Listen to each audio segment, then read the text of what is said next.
Hello again, another evening in Lebanon. This time there's three of us. I don't know if this is scalable, a lot bigger than that, but we're gonna try with three.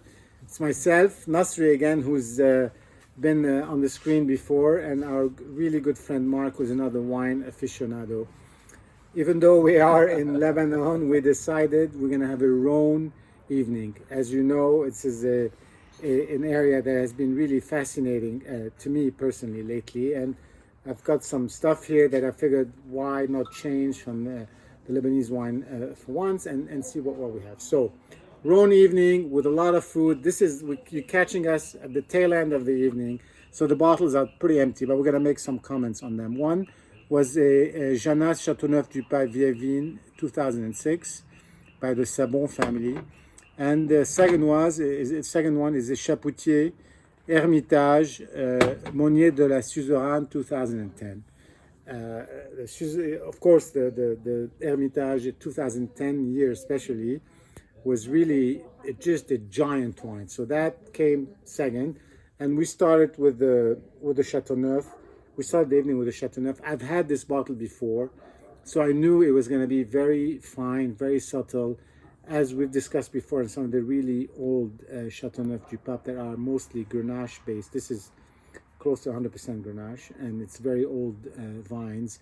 So we started with that, and indeed it was what I remembered it to be. It was just like drinking almost like a Burgundy. It was really clear, really neat, very subtle, to the point where we felt, and the other guys will comment on that, it lacked a little bit of a finish, but we know that some wines don't have as much of a finish and doesn't make them any less enjoyable. But it had all the cassis, the fruit on the nose. It had a little bit of that anise on the end, and I'm gonna have them also talk about some of their memories.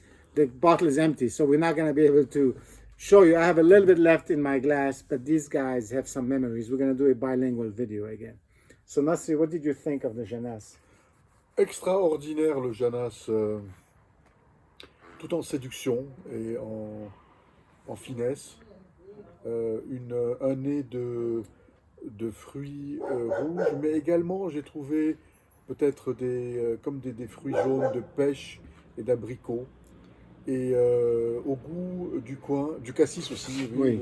Au goût un peu de coin, j'ai trouvé très très séduisant en bouche, épicé,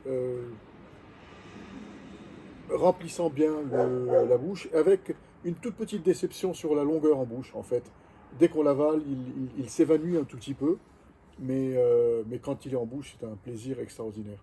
Vraiment la séduction, moi je dirais, pour résumer. Un très très bon vin. Un très bon vin en effet, tu as tout dit Nasri, mais je peux dire qu'il a beaucoup évolué pendant l'heure où on l'a dégusté. Il a pas mal changé les arômes ont pas mal changé, ils ont évolué. On est passé des fruits rouges au cassis et même un petit peu après presque à la confiture. Oui, il y avait de la confiture. Mais franchement, c'était quand même une belle évolution, une très grande finesse, vraiment une très grande finesse. Pour moi, c'était un plaisir. Moi, j'aime les vins fins, ronds. C'était un plaisir. And this is what's always unique about these Janasse Vieilles Vignes. It's the fine, subtle, really just very seductive, as Nasri said, Chateauneuf, as opposed to some of the other Chateauneuf, which are amazing. Like, let's say, take a Domaine du Vieux Télégraphe, for instance, or some of the others that are really just massive, even after 20, 25 years. They're just massive. They kind of arm wrestle with you, and you really want to come to terms with them, and you feel them, and there's a lot more. It's not seduction; it's really more power of conviction, so to speak. And so these are different styles, and I'm also more partial, I think, to this style. And so that was a good way to start. And then we went on to the food, which was a lot of good food, and I'm not gonna get into the details on that.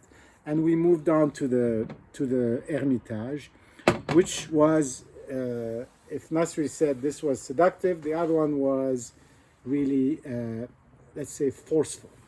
I mean, you're not going to win that argument with this wine.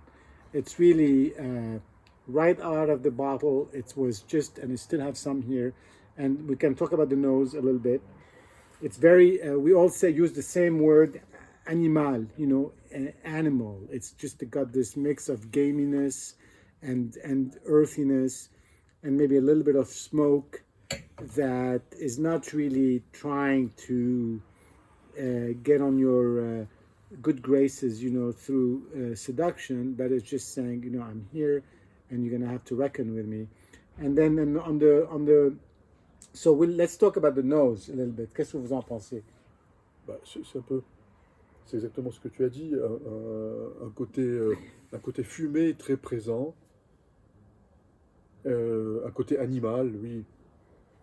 Je ne sais pas si c'est du cuir ou du peut-être même des sous-bois, mais bon, très très très très présent. On n'est pas dans la séduction comme tu dis, mais dans presque l'envahissement, l'occupation, on va dire, de l'espace. Dans la puissance. La puissance. Pour moi, il a un nez absolument somptueux, mais extrêmement puissant.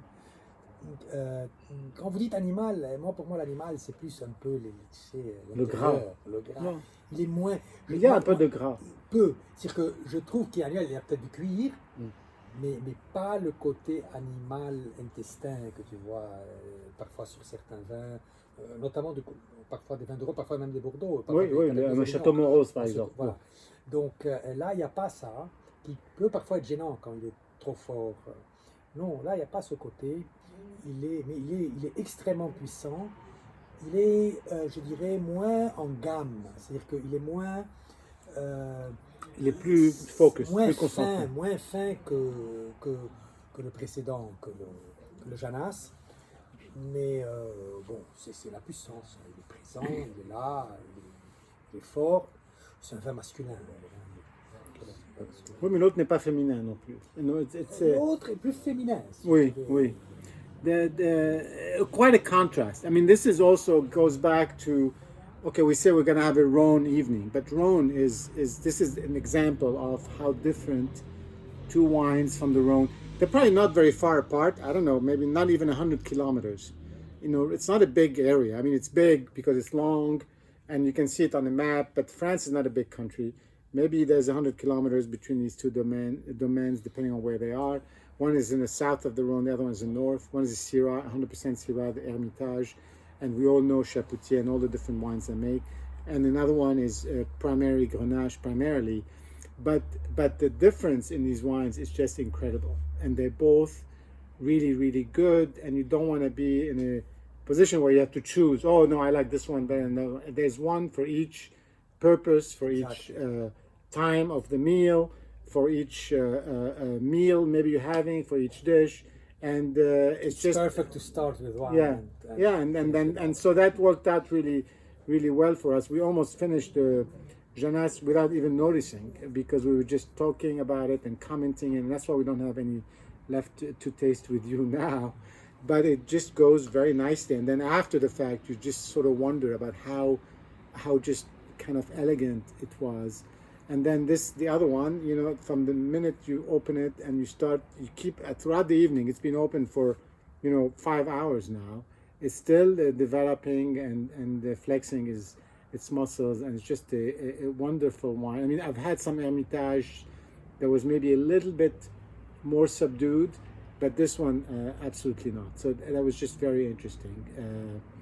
Anyway, good to be with you, everybody, again tonight, and we'll see you soon. We'll try to do some other interesting presentation, and see you soon. Bye-bye. Cheers. Santé. Cheers.